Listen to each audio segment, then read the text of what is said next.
አማራ ክልል ወሎ አካባቢ መነሻውን አድርገው ወደ አዲስ አበባ ሲጓዙ የነበሩ ተጓዦች ወደ አዲስ አበባ እንዳንገባ በኦሮሚያ ክልል የጸጥታ ኃይሎች ተከልክለናል ሲሉ ከጉዞ ተመልሰው በደብረ ብርሃን ከተማ የሚገኙ መንገደኞች ለአማራ ሚዲያ ኮርፖሬሽን ቅሬታቸውን ገለጹ። ተጓዦቹ ህጋዊ መታወቂያ ብንይዝም የአማራ ተወላጅ ወደ አዲስ አበባ እንዳይገቡ የሚል ትዕዛዝ በመሰጠቱ ጉዟችን ተስተጓጉሏል ብለዋል። ለዓለም ለይኩን የተጓዦቹን አስተያየት አሰባስቧል። አብረን እንከታተል። እኔ የመጣሁት ከፍላጭ ገረገራ መጨት ከሚባለው ቦታ ተነስቼ ትናንትና ደሴ አድሬ ነው። ከደሴ ነው እንደገና ተመልሼ ዛሬ ወደ አዲስ አበባ እየገባን ያለ ነው ማለት ነው። የአማራ ተወላጅ የሆነ መታወቂያ ያለው በተለይ የወሎ ምድር ተብሎ የሆነ ከባሱ ውስጥ ላይ አንድ እንኳን የአማራ ተወላጅ መታወቂያ ያለው ሰው ካለ ሁሉም ነው የሚመለሰው።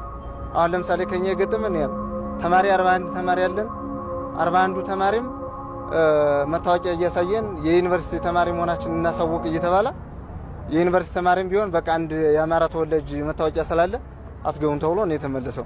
የደቡብ ወሎና የሰሜን ወሎ መታወቂያ ያለው ጭራሹን በማለት በመጥፎ አነጋገር ነው የመለሷቸው ማለት ነው። እኛን እዚህ ነው የጣለን።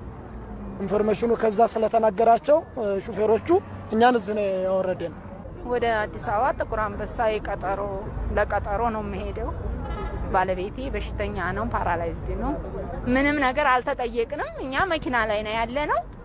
የጠየቁን ነገር የለም። መታወቂያ ምንም አልተባልንም። መታወቂያ ይዘናል፣ ግን መኪናውን ወደ ኋላ ዙር ነው የተባለው። አለልቱ ስንደርስ ነው የተመለሰው።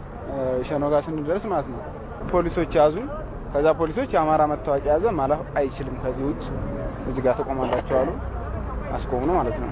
አዚያ ራሱ እንዳናያችሁ ተመለሱና ወደ ክልላችሁ ወደ ያለው ከተማ ወደ ደብረ ብርሃን ሄዱ የተባለው።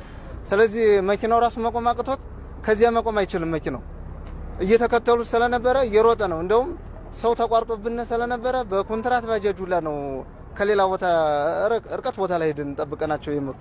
ሸኖ ላይ ራሱ የነበሩት ብትር ይዘው የሚናገሩትም ቋንቋ በኦሮሞኛ ቋንቋ ነው። በቃ እየሮጥን ብትሩን ብቻ እየሸሸን ወደ መኪና ውስጥ ገባን። እዛም ምንም ነገርም አልተባልንም። በቃ ሽጉጥ ይዞ ትገባለህ አትገባም እያለ አንደኛውን ጓደኛችን እንዳርሱ ትከሻውን ይዞ እንትን እያደረገ ነው ሽጉጡን ባድጁ ይዞ ያስገባው። ስለዚህ ሴት ነሽ ምንድነሽ አልተባለም። በቃ የሆነ ምንም ነገር የተናገርን ነገር የለንም። በቃ መንግስት ያለ የሚል በጣም ብዙ ህዝብ ነው ያለው። ህፃናት አዛም ጋር በጣም ብዙ ልጆች ያዙ እናቶች ወድቀው ነበር የነበሩት።